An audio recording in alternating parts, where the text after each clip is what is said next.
The local sheriff there talking about how they were treating it as delicate and soft as possible, no handcuffs involved, as we've been talking about it, as he was illustrating for us, as they bring this 22-year-old suspect in, and then they hand him over to the authorities in the northern part of the state where the shooting took place, and we move from there. So that was a piece we had been missing from that terrible story. Another community, meantime, we found out more about this as well, that's trying to move forward after devastating political violence. 3 months after the assassination of the Democrat Melissa Hortman, state lawmaker in Minnesota, voters there today elected another Democrat to fill her vacant seat. The state now evenly split between the two parties who share power under an agreement negotiated by Hortman. So that's happening as well as we bring in our panel of NewsNation political contributors to talk about it all. We have Lauren Wright, the scholar and lecturer at Princeton, and the Democratic strategist Chris Hahn is back with us today as well. I've been saying, guys, that it's almost this ongoing conversation about now what, and what can both sides do? You know, we were talking about it last hour with Geraldo and company, and you know, Amy Parnes, Lauren wrote this piece about Spencer Cox, who I've been, you know, lauding and playing a lot of sound bites from, the Utah governor, about how he's apparently getting some backlash from the Steve Bannons of the world and other people on the right for his call for unity and civility and the like. And Geraldo said this about all that. Listen. I wish there were more Spencer Cox and Josh Shapiro's. I like those two guys together. It's so interesting that they're speaking with the same tone. The same, yes, this is awful, what happened. We have systems, the system's checks and balances. We'll get to the bottom of it. Justice will be served. But let's not, you know, take it out on our fellow man and woman. You know, that's a good message. Lauren, what do you think? I mean, I agree with Geraldo, and most Americans do too. They like to see bipartisanship. They like to see checks and balances. Most Americans abhor violence. I've been saying this all week. And so when the Steve Bannons of the world, and it's been on the left too, but when elites start screaming their heads off at each other, the Kash Patel hearing yesterday is a great example of this. It brings everybody down, and the example has to be set from the top.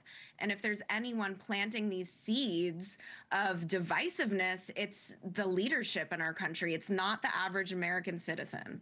And I've been throwing out this crazy idea, Chris, and you and I spoke about this the other day, about how one of the ways we could all do this in our own, you know, respective corners or parties or whatever you want to talk about, if we want to bring the rhetoric down, revolves around how you react, not necessarily to what President Trump himself says. I think that's also part of it, but how you react to what he says.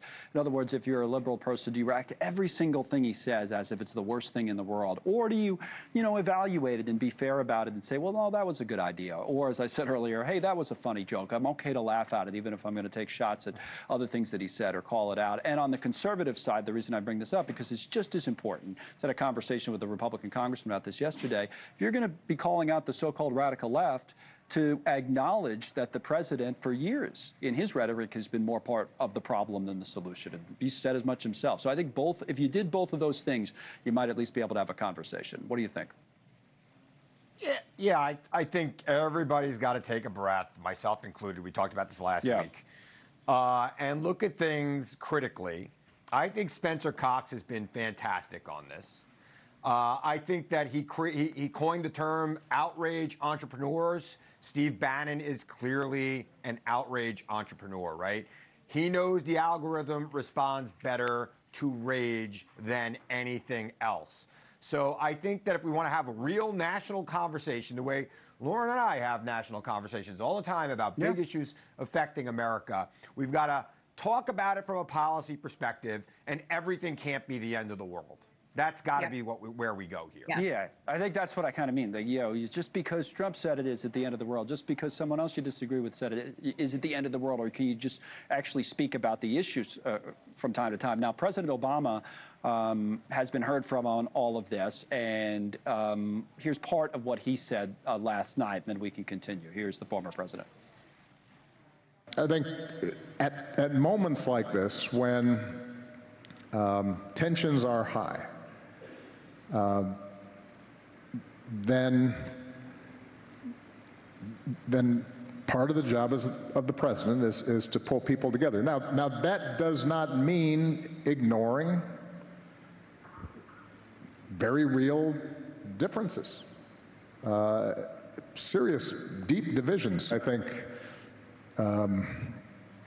the country right now is going through sort of a political crisis of the sort that we haven't seen before. Political crisis, he says, but to go back to the point before that, Lauren, I think that's important. You're saying that it doesn't ignore the real differences, because I've heard many on the right say that in their view, because the way they see the world is that President Obama was not a uniter, that they see him as a divisive figure. But politics by its nature is kind of divisive. So what we're doing, we're talking back and forth, but he says that there's a distinction in how you handle, it sounds like, events like this and still be able to disagree. I mean, what would you say? And one part of that is, again, putting what happened to Charlie Kirk in important context. These events, on the whole, are very rare. They do happen on both sides of the aisle. But exactly as Chris said, we need to stop calling each other fascists. We need to stop acting as if we have an authoritarian dictatorship. These are exaggerations. They are not real life. And it's part of the reason the Democrats lost the 2024 election in the first place. And it's part of the reason they rejected Republicans in 2022, because Trump was telling all sorts of catastrophic lies about 2020. And so, again, it comes from the leadership. But the bottom line is, and this is what I talk to my students about all the time, and Chris is a great example of this, you must engage with opinions you believe are abhorrent and wrong and stupid. Because if you don't know the other side just as well as your own, you're not going to be able to affect change in the world. And there's no way to do that if you reject everybody and you think they're evil and you can't even listen to an opinion, because you can't beat them if you don't understand them. Fewer and fewer people do that, of course, in the digital world now than they ever did before. And even in cable news, if you're not watching us, no, I'm not just saying it because we're on NewsNation, you're not going to get much of that in the other places either. I mean, I think that's just the facts and the way it is. So I think Lauren's right. I think that does have a lot to do with it. On that previous point, though, Chris, as a Democrat, what would you say to that? This idea that, hey, let's knock it off with the rhetoric, fascist and that kind of thing, because I've heard some other Democrats say, okay, well, you know, I'll do that if President Trump tones down his rhetoric. Is that the answer, or is it just enough? I mean, how do you see that issue? I think everybody's got to tone down their rhetoric. I think the rhetoric is too divisive. It's too harsh. Look, I do think the president needs to lead. I think President Obama was correct in saying the president in moments like this needs to understand that he's president to the entire country and no longer play to his base. And I don't think that Donald Trump has done that effectively right now in this crisis. And I'm hopeful that maybe when he comes back to Europe, he'll have some time to think about it, and he will do that. But I also think that all of us who are involved and engaged in politics on the national level need to tone it down. Right. And we need to stop calling each other names and start dissecting the policies and convincing voters that our policies are the best policies for them, and move on from this. And yes, we all live in our bubbles.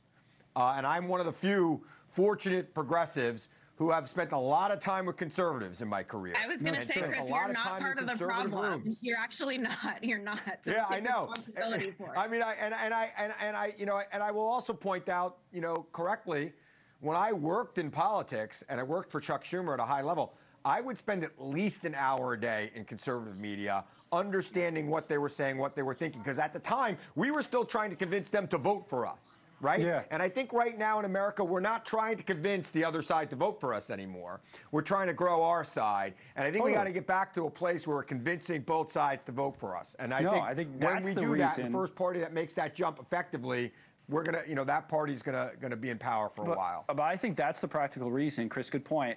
Lauren, you can make the final point on this, that when the president was asked about this, bringing the country together in unity, he said, quoting, I couldn't care less, because of what Chris just said.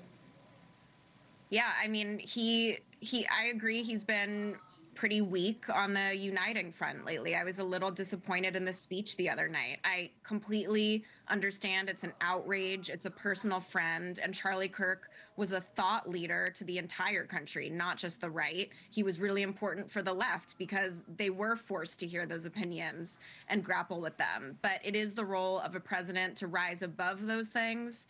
And I do think President Trump has the capacity to do that. He just didn't quite meet the mark the other night. All right, guys, thank you. You're both terrific on this. You almost get along too well. That's the problem. There used to be meetings about that. You don't get people worked up. I know. Besides party, there really are. There are other shows.